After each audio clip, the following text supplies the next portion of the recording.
Your Steve Jones Show podcast is loading now. The Steve Jones Show podcast is sponsored by Sunbury Motors, North 4th Street in Sunbury, and Sunbury Motors Kia, routes 11 and 15 in Hummel's Wharf. Oh, as always, it's my pleasure. Thanks for having me.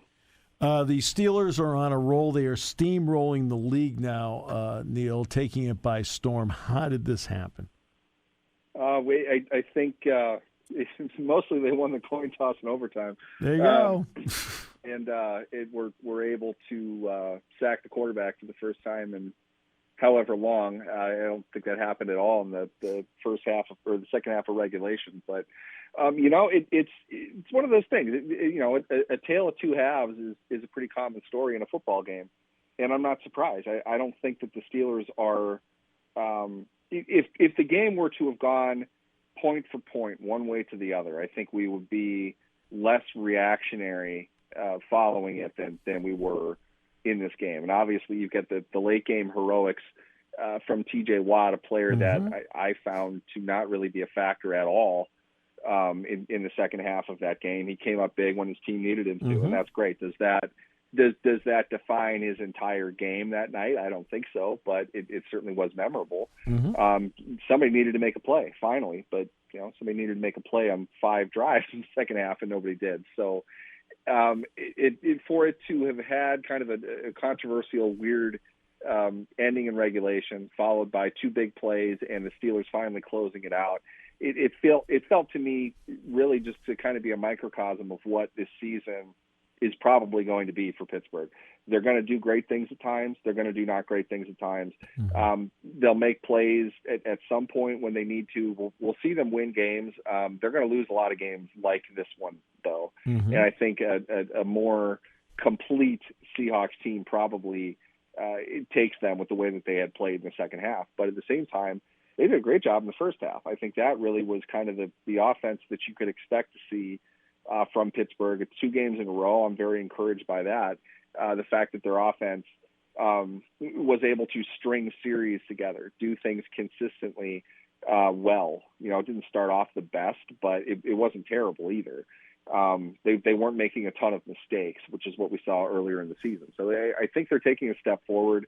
You really did see an exposed defensive front seven. And a large part of that is just due to the fact that after a while, when teams are getting enough film on this beleaguered Steelers defense, they're going to start to pick them apart. And that's definitely what Alex Collins and the Seahawks were able to do. Give them credit. It was a good scheme. They attacked it well. They ran well. They controlled controlled all of the action in the third quarter. They had 175 yards of offense in the third quarter. I mean, that's a 700-yard game. It felt every bit of that as well. They had the ball for the entire time. Pittsburgh couldn't respond with anything, and that just kind of shows that the yang to the first half to the end.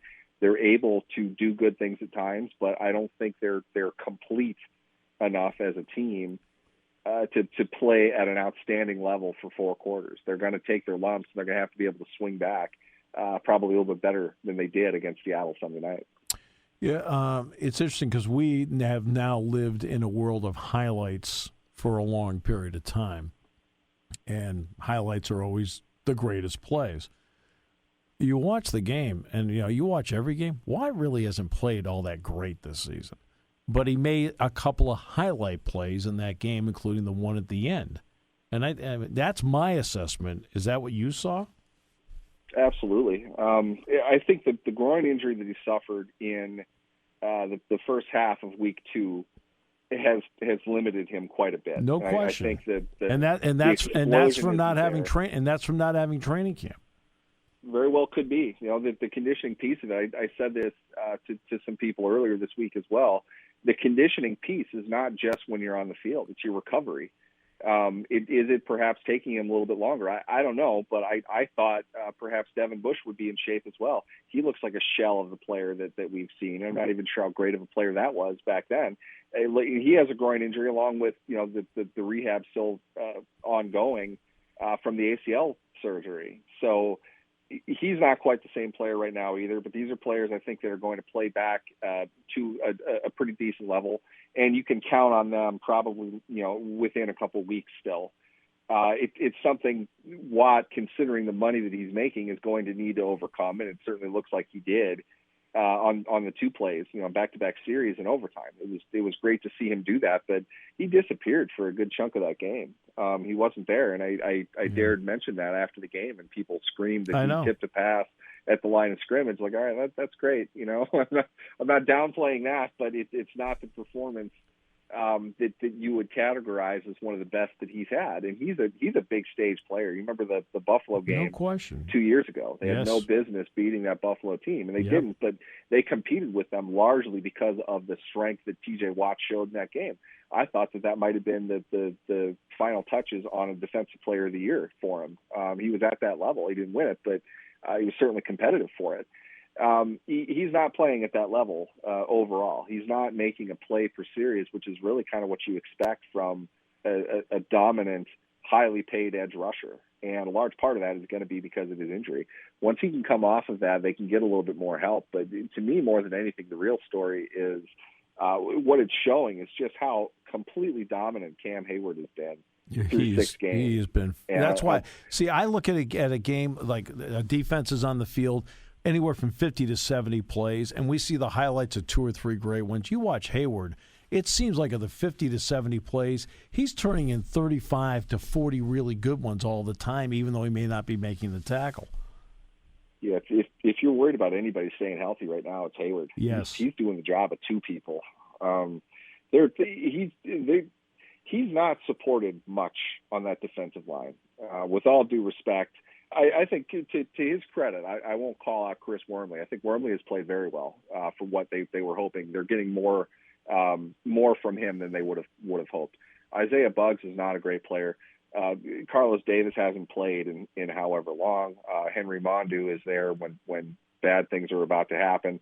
They're not getting much around Hayward, and he's having to do so much, and that's really what Seattle did. They ended up staying away from Hayward as much as humanly possible, trying to put somebody on the backside to be able to get in his way, and then they just double-teamed everything in front of him. They basically said, we're not worried about – we're going to stay away from you. We're just going to concentrate on this side of the field and play as if you're not even there and hope you don't get to our ball carrier before he gets to the hole, which is going to be wide open because your linebackers aren't making plays.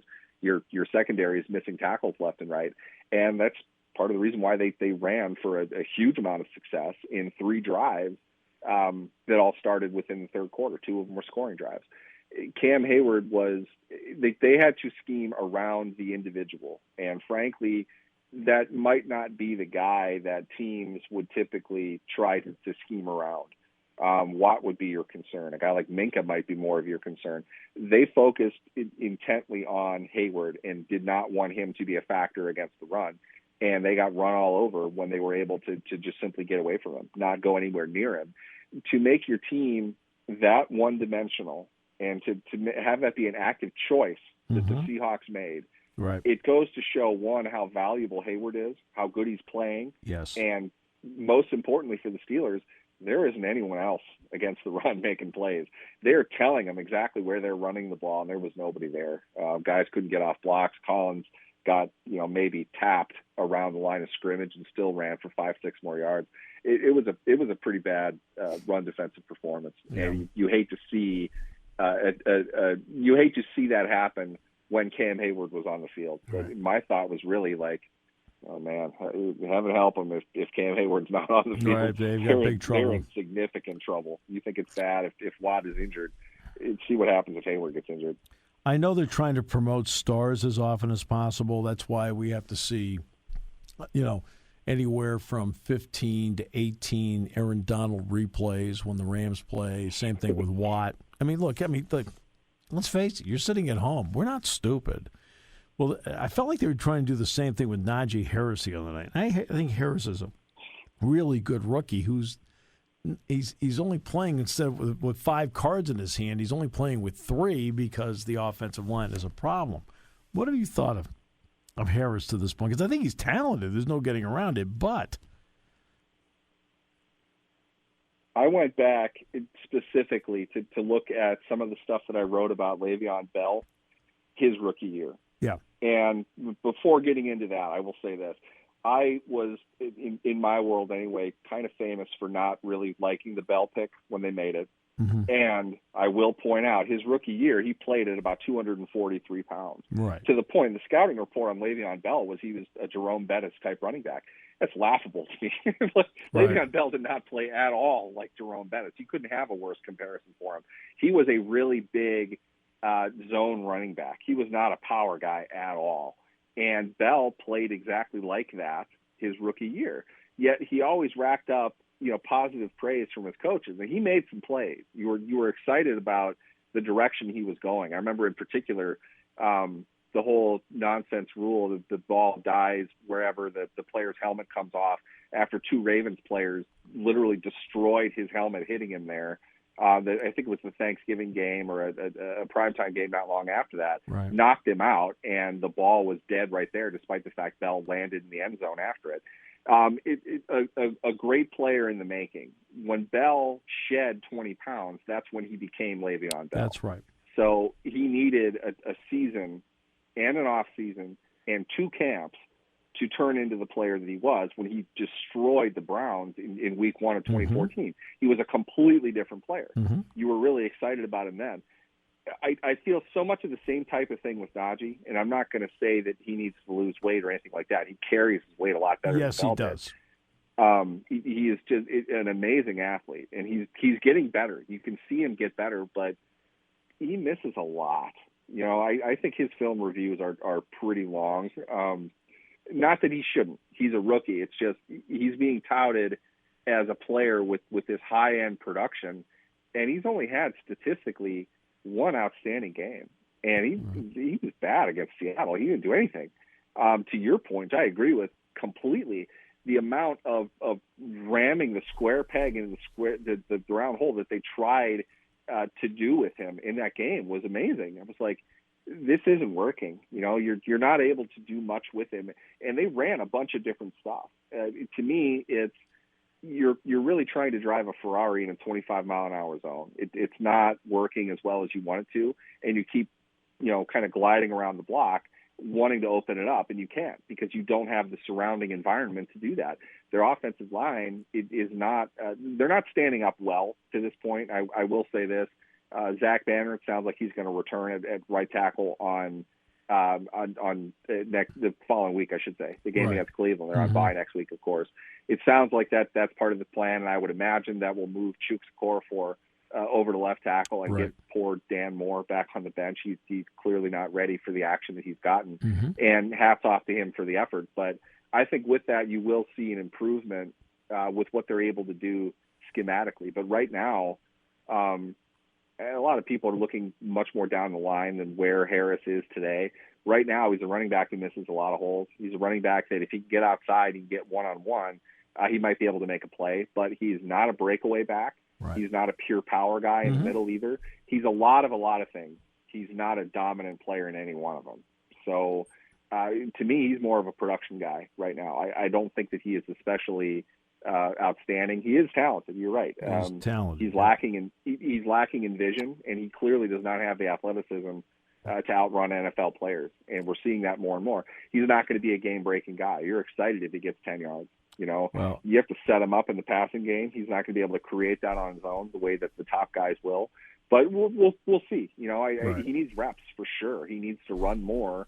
Which is weird considering he played at a major school for a while, and he's 24 years old coming into this season. So there's work that he needs to put in, and I think that I trust his work ethic. You have to love his character. I think he's a great kid. Absolutely.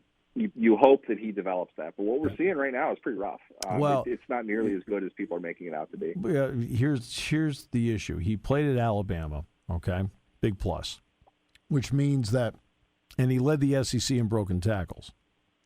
But the first contact normally, and I'm generalizing here, was usually 5-6 yards down the field when you got a head of steam to break a tackle. Right? And it's a cornerback coming in from the edge. Exactly. Or he hurdles somebody. But again, that would be, 5 to 10 yards down the field. That's when the first contact was taking place. In the NFL, the problem he has with this offensive line is the first contact's taking place in the backfield. And and it's just that you don't have that head of steam, And you got to be really ultra special to break those tackles like that because you don't have the head of steam to do it, as opposed to Alabama when you were 5 or 6 yards down the field. And really, because of where you stood, that means you're already 9 to 10 yards forward before you get hit because you're lining up in the backfield. Yeah, that's a big part of the reason why that the Alabama offensive linemen are often being drafted higher than running No backs. question. They have a great scheme. I don't need to tell you that of all people. You have a far better insight of that than I do. But he's not able to make guys miss when he's in the backfield. And if he is, and he ends up leading the league in missed tackles, he's not going to have the production that matches that stat. And he's going to become one of the weirder statistical outliers the game has seen. And it's great that he can break tackles. He's never going to be. He's doing that with his strength, not his elusiveness. And I think that really should be more of a stat for a running back's ability to evade. He's stiff-arming guys. He's knocking them down because he's strong. Yep. You're not going to get away with that a whole lot in the NFL, and you're going to take an awful lot of contact to do it. He's definitely a featured member of their offense. And again, you like to see where it's going, but you're going to get a lot of games like we saw on Sunday. What was it, 15 for 33, something like that? Yep. He was often used in the passing game as well. Mm-hmm. He's had, I think, of the 6 games he's played, 5 of them he's carried the ball at an average of less than 3.5 yards a carry. Right. He's noticeably worse than what Bell was at this point, even if he does have more yards. Right. He just gets the ball a lot more. That's what I mean when I say he's purely a production guy right now. They need to find a way to get him the ball in space. They need to find a way to create a lane for him to get through, and then let him use the ability that he has to take a 2-yard gain and make it into 6. That's really who he is as a player. Well, I'll save this for next week when you come back because this is the bye week.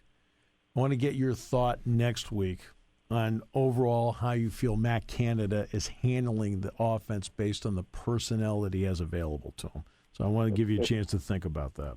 Because, again, it's an excellent question. It was a plan of something to watch this coming week in lieu of a game to have to break down and analyze.